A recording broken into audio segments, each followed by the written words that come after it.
welcome back to Gigi's Kitchen, and if you are new here then hello and welcome. My name is Alexis and today I want to share with you how to make my delicious roasted beetroot and rosemary quinoa loaf. As I just mentioned, today I want to share with you how to make my delicious roasted beetroot and rosemary quinoa loaf. Now this recipe is really easy to make and it makes a brilliant alternative to bread. So I'm gluten intolerant, so therefore I can't really eat any bread at all, and I'm not really a fan of gluten-free bread either. I don't like the process it goes to make it gluten-free. So I started to experiment to see if I could make my own loaf, and I came up with this one, and it is delicious, I have to say. I normally have it with eggs in the morning, but you could have it with your lunch if you wanted to, and you could also have it with dinner as well. It's just really versatile and really tasty, and I'm going to be making this so I can have it with eggs in the morning. So while I was making it, I thought I'd share the recipe with you. So here is how to make my roasted beetroot and rosemary quinoa loaf. So the first thing I'm going to do is I'm going to preheat my oven to 200 degrees. While my oven is preheating, I have peeled and chopped one beetroot. Now the original recipe called for 2 beetroots, but unfortunately I only found one in the fridge today, so I must have eaten the other one. But I basically chopped these into about a centimetre piece. So what I'm going to do is I'm going to put that into my baking tray, and I've also got some sprigs of rosemary here which I've picked from the garden. You don't have to pick these from the garden, you can get them in the supermarkets. So I'm going to put those in as well, and I've also got 2 cloves of garlic as well that I'm going to put in. And then I'm just going to drizzle this with a little bit of olive oil, and I'm going to put this into the oven for about 25 to 30 minutes, or until the beetroot starts to go golden brown. While the beetroot is in the oven, I thought I would grease my baking tray. So here I have some olive oil, and I'm just going to spread a bit of oil along the base of the pan and around the sides. This is to help the grease-proof paper come out easier when I take it out of the oven, when I take my loaf out of the oven. So I'm just going to do that, and I'm going to I've cut a piece of grease-proof paper lengthways so I can put it into my baking tray like so.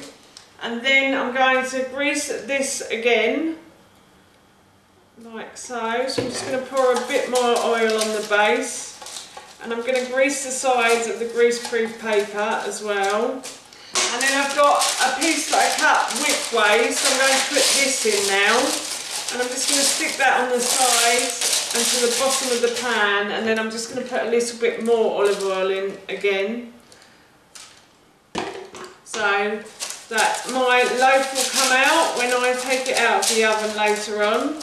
And I'm just going to grease around the sides and the bottom of the tin as well. So everything is nicely greased, and I'm going to set this aside now. So now I'm going to mix my dry ingredients together, and for this I have 200 grams of ground quinoa.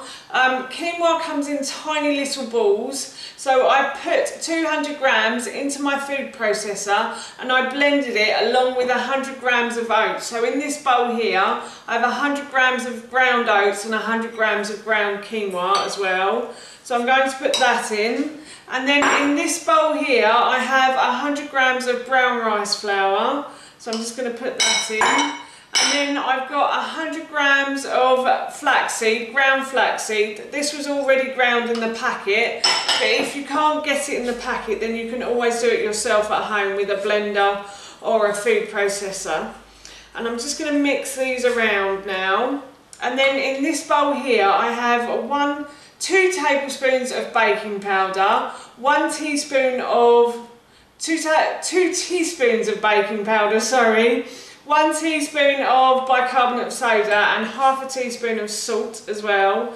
So I'm going to put that in, and then as I said, I'm just going to mix these together, and I'm going to set these aside. And once my beetroot has cooked and cooled, I'm going to blend it and add the wet ingredients to this. So I will show you that in a little while. So the beetroot is cooked and it's gone a lovely golden brown colour, so I'm going to take it out of the oven and I'm going to leave it to cool now. So I left my beetroot to cool enough so I can touch it, and what I'm going to do is I'm going to pour about 400 ml of oat milk into my blender now. You don't have to use oat milk, you can use any type of milk you like. I'm just using it because I'm also a bit bad on dairy as well, so I like to use this one. And then I'm going to add in a few cubes of the beetroot. Now if I had more of this beetroot, I'd probably add in 1 beetroot, but as I haven't got that much, I'm just going to add in a few cubes of it.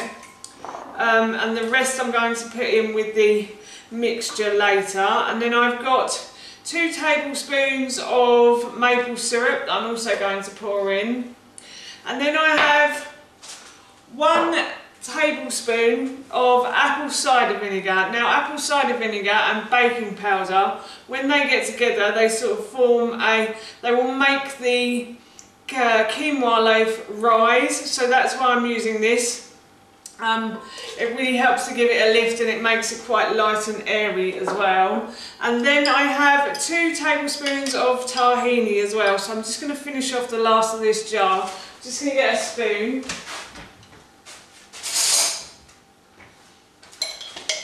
And the tahini is to act like an egg, basically.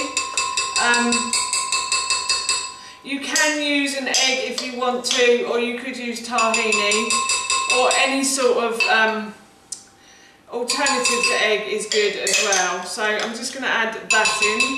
So that's the last of the tahini gone in there. And now what I'm going to do is I'm going to blend all of these ingredients together.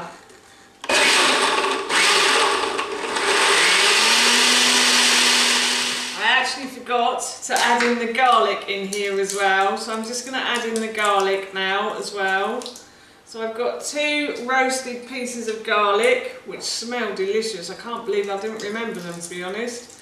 And then I'm also going to add in 1 of the sprigs of the rosemary as well. So I'm just going to add in the leaves of 1 of the sprigs. And I'm going to blend all of these ingredients again now. So I've blended all of the wet ingredients until they formed a smoothie, like so. And I'm going to add these to the dry ingredients, but first I'm going to add in my beetroot. So I'm just going to put my beetroot in, and I'm going to put the rest of this rosemary in as well. So I'm just going to pull down on the leaves and put them in like that. I'm going to mix these around just quickly, and now I'm going to pour this mixture on top of the dry ingredients, and I'm going to mix everything together. I might do that with my wooden spoon actually. So just going to do it bit by bit, like so, and then I'm going to pour the rest of this in as well, and everything should soak into the quinoa and the oats as well, and hopefully we will have a lovely runny dough, like cake mixture it should be like, really. And then once everything is well mixed in, I'll transfer this to the baking tray, the loaf tray that I greased and pre-lined earlier. So I'm just going to mix all of these together. The roasted beetroot smells really nice as well. So that's everything mixed together, and I'm going to go and get my pre-lined loaf tin now.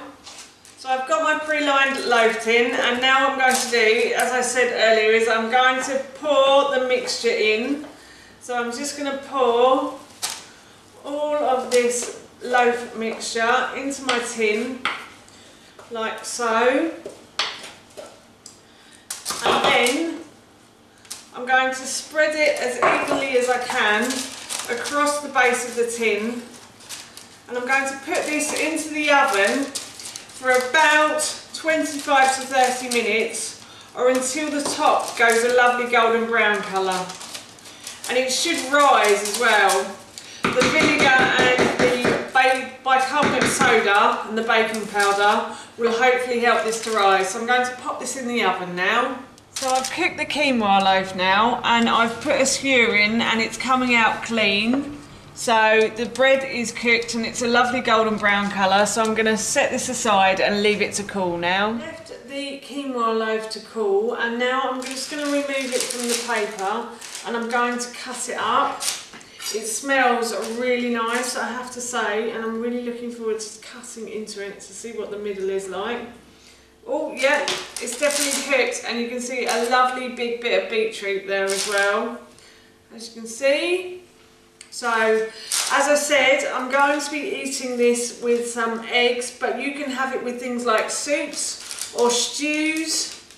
You could have it with Marmite on if you wanted to as well, or yeast extract, whatever takes your fancy really. And I'm just going to cut it up like so into slices, and then all the rest that I don't eat I'm going to freeze. So the good thing about this recipe is you can freeze the leftovers, so you don't have to eat it all in one go, and then I can have these with my breakfast during the week. So that's how you make my delicious roasted beetroot and rosemary quinoa loaf, and that recipe I will link in the description box below for you. As I said, I'm going to be enjoying a couple of slices of this bread with some eggs for my breakfast. So for now, that's it from me. Thank you so much for watching. Please feel free to give me a big thumbs up if you enjoyed this video, and please feel free to leave any comments below. And please don't forget to hit that subscribe button. See you all soon. Bye!